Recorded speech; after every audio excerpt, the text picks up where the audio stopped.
Welcome to Lunch Money.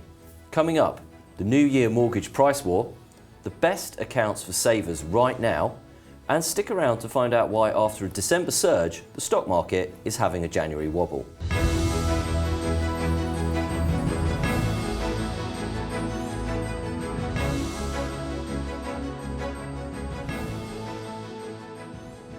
Hello, I'm Simon Lambert. Joining me on today's Lunch Money is This Is Money's Lee Boyce and Richard Hunter from the show's sponsor, Interactive Investor. Lee, 2024 has kicked off with a mortgage price war, as the rate cuts that we saw in December have actually intensified.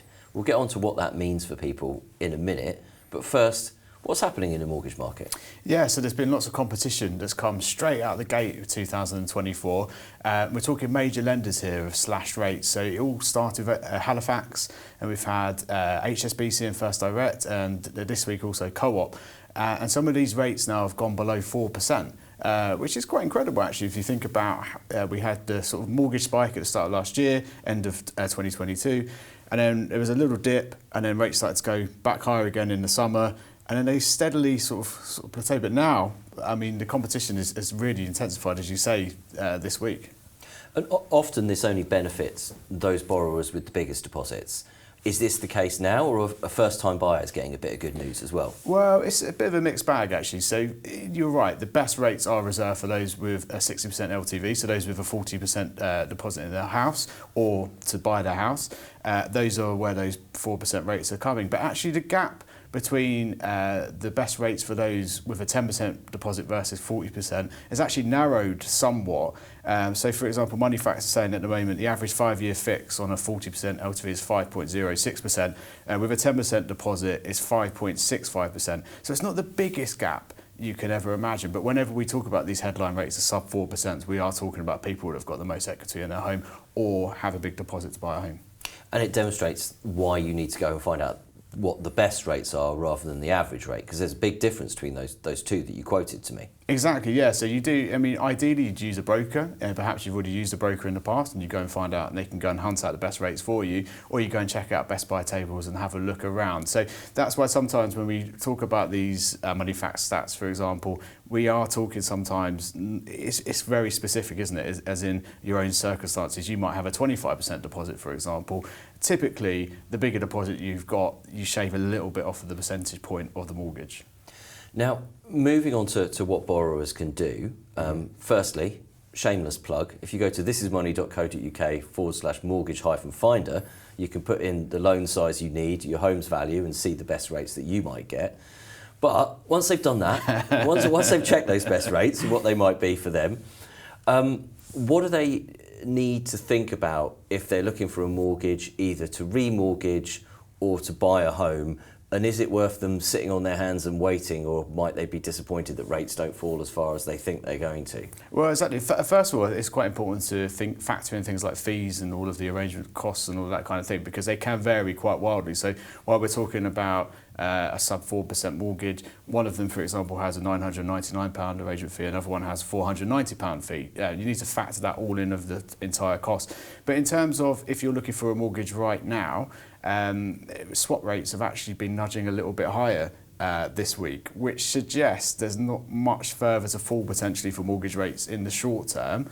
All eyes will be on the Bank of England again this year when it comes to base rate. Now, while mortgage rates aren't intrinsically linked to base rate, it does influence largely what happens. It's sort of talking about potentially 4 to 6 base rate cuts this year. That's what the markets are kind of pricing in, potentially around about 3.75, 4% by Christmas. That could have some sort of bearing, because at the moment these Best Buy mortgage rates are below base rate. But it's probably a case of not really sitting on your hands expecting, you know, we talk about this all the time, that we had some mortgage rates that were sub 1% not all that long ago. I think those days are well and truly over for now. Now, it's good news for borrowers. It's not such good news for savers. We've also seen rates come down in the savings market. The best 1-year fixes, they've fallen to about 5.5%. You think that maybe people should be taking easy access accounts instead. Well, what's your thoughts on that? I think if we look back to last year and how fast savings rates went up, lots of people went straight in for those fixes. We looked at the data, Bank of England data, lots of people opened fixed rate accounts last year, took advantage of some absolutely stellar rates, all peaked at the 6.2% NS&I deal that was around sort of October, November last year. Since then, rates have been quite quickly falling in the fixed rate space. So much so that the gap between the best fixes and easy access has just narrowed and narrowed and narrowed. So now the best 1 year fix is say 5.5%. Next in the table is like 5.3%. When it comes to easy access, the top rate's 5.22%. So that's a very small gap. And of course, if you lock your money away for a year, you need to be completely sure what you're doing with it. You know, that is money you can't touch. Whereas with easy access, you know, if you need to dip in and out of it, you know, it just depends on your circumstances as always. But the amount of benefit you're getting from locking your money away doesn't really outweigh putting in an easy access in my mind at the moment. So are rates going to keep falling? I'm going to say potentially yes in terms of savings. They went so fast last year. It's really hard to see another time when we're going to see plus 6% rates again.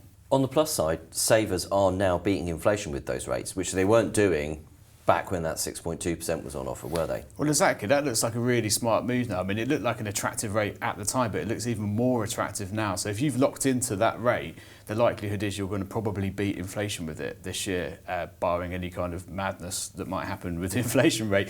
But that goes to show you that sometimes fixing is the right choice. And lots of people, as I say, did do that last year. But at the moment, I'm not sure if it really is worth it versus easy access. Thank you, Lee. Falling inflation has been good news for investors. Richard, December saw a stock market surge, but the new year has begun a little bit more shakily. How good was the end of 2023 and the year in general for markets? Yeah, I mean, if you look at the States, the more traditional Dow Jones index posted a rise of just under 14%, the S&P 500 over 24%, and the technology-heavy NASDAQ managed a gain of 43.4%.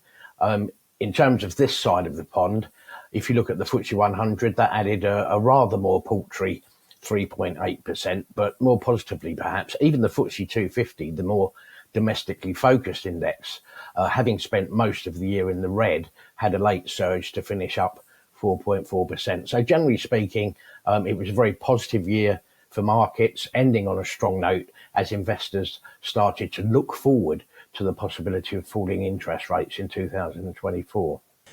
And if you trace that rally back, which as you said was a really strong rally, it goes all the way back to the end of October. Has that expectation of falling interest rates maybe got a bit ahead of itself? Why has 2024 started with such a wobble? Is this just profit taking or are investors jittery? I think you've hit the nail on the head. It's a spillover of the ongoing debate as to the level and the frequency and indeed the timing of Federal Reserve interest rate cuts. Up until, 3 or 4 days ago, the expectation in terms of market consensus is that we'd be seeing the first interest rate cut in March. That's now been pushed back to May. And the simple fact is that at the moment, the US economy is still continuing to post strong numbers. Perhaps some of the employment numbers are starting to show just a little shave off the top. But generally speaking, the US economy remains fairly resilient despite the aggressive rate hiking policy which the Fed has so far taken. And of course, in that scenario, there's not necessarily any reason to cut interest rates unless the economy starts to struggle. And that kind of impasse where we find ourselves in early January 24 has indeed led some investors to think, well, perhaps there won't be 6 rate cuts this year. Perhaps they won't be coming quite as strongly as we thought. And as the Fed, to be fair, has said all along, they will remain data dependent. And if the US economy continues to show this resilience, then of course we can look forward to pushing interest rate cuts further back. Well, thank you very much, Richard. That's all for today's Lunch Money. You can catch all the previous shows by searching for This Is Money on YouTube. And if you're watching there, please do us a favour and hit the like and subscribe button. Or come to thisismoney.co.uk/lunchmoney. Join us for our next show on Thursday. Goodbye.